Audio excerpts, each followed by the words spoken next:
Perfect phone call with the president of Ukraine. Everybody knows it. It's just a Democrat witch hunt. Here we go again. They failed with Russia. They failed with recession. They failed with everything. And now they're bringing this up. The one who's got the problem is Biden. Because you look at what Biden did. Biden did what they would like to have me do, except for one problem. I didn't do it. What Biden did is a disgrace. What his son did is a disgrace. Hey friends, Sean from SGT Report here. I'm going to post this video to the main channel today. I posted it to the backup channel last night, and I want to give a special thanks to the video's sponsor, Virtual Shield. You can find out more about this great VPN, Virtual Shield. Just click the link below. It's your way to stay private as you browse the internet. Guys, I just want to say, how hilarious is it to watch the mainstream mockingbird horror media apparatus turn itself against the president in support of Joe Biden, bumbling Uncle Joe Biden, creepy Joe Biden. A great example of that is running on the treadmill today, as I did, and listening to CNN or any of the other mockingbird outlets saying that impeachment of this president is in order. Well, look, here's one from the Atlantic. If this isn't impeachable, nothing is. The president reportedly sought the help of a foreign government against Joe Biden, when the reality is that Joe Biden ought to be enduring the scrutiny of the mainstream media, because it was Joe Biden, the vice president at the time, who strong-armed Ukraine into firing its top prosecutor, who was leading a wide-ranging investigation into Joe Biden's son, Hunter, and the natural gas firm there that paid him $50,000 per month, despite his total lack of experience. This according to Zero Hedge. Look, Dan Bongino has broken this down succinctly. He threatens the government of Ukraine to withhold money if they don't fire the investigator who is this is a fact, it's not an opinion, who is looking at his kid for potential malfeasance, Hunter Biden. I found out this incredible story about Joe Biden, that he bribed the president of the Ukraine in order to fire a prosecutor who was investigating his son.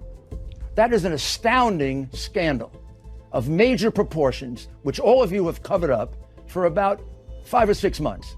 It's Joe Biden who used his power to influence the Ukrainians. And then Joe Biden bragged about it, I believe in front of the Council on Foreign Relations. And I went over for, I guess, the 12th, 13th time to Kyiv, and I was supposed to announce that there was another $1 billion loan guarantee.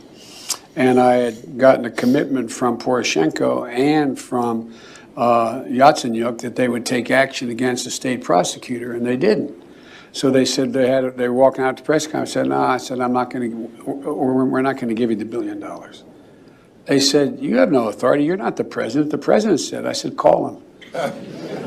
I said, I'm telling you, you're not getting the $1 billion.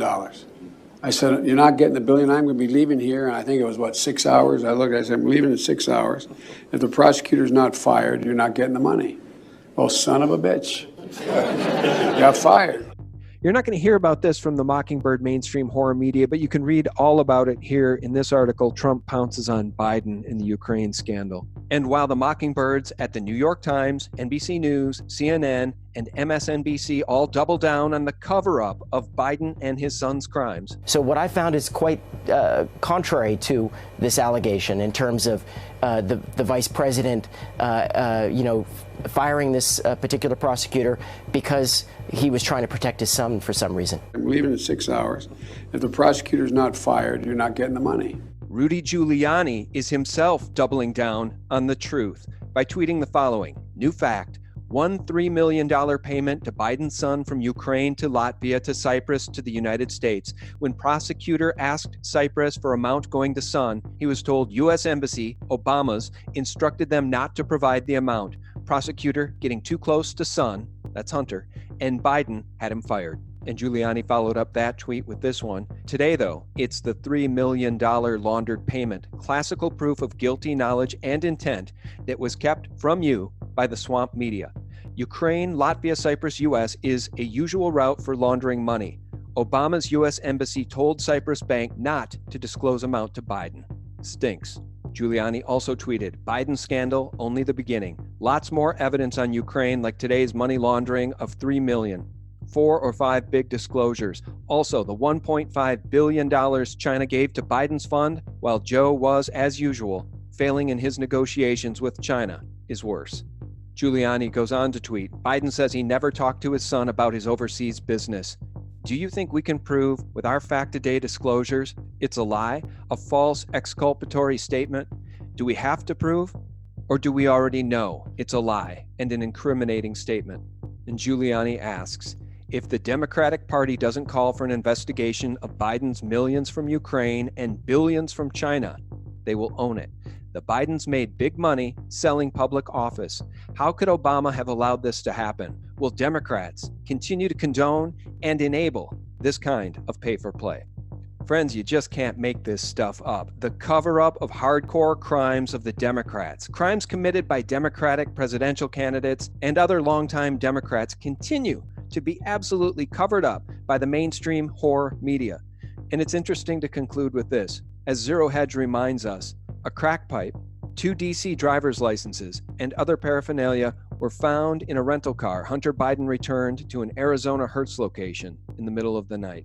And Zero Hedge concludes, it's amazing how many countries would scramble to do business with Hunter Biden, a guy with virtually no experience who was discharged from the Navy after testing positive for cocaine, who just happened to be the vice president's son. Friends, despite what Google and YouTube say about those of us in the alternative news media who are telling you the truth, this is the place to come for real news. Visit us at sgtreport.com, the antidote to corporate propaganda. God bless. What Google and YouTube are doing is that they are deliberately destroying their platforms in order to achieve their political agenda.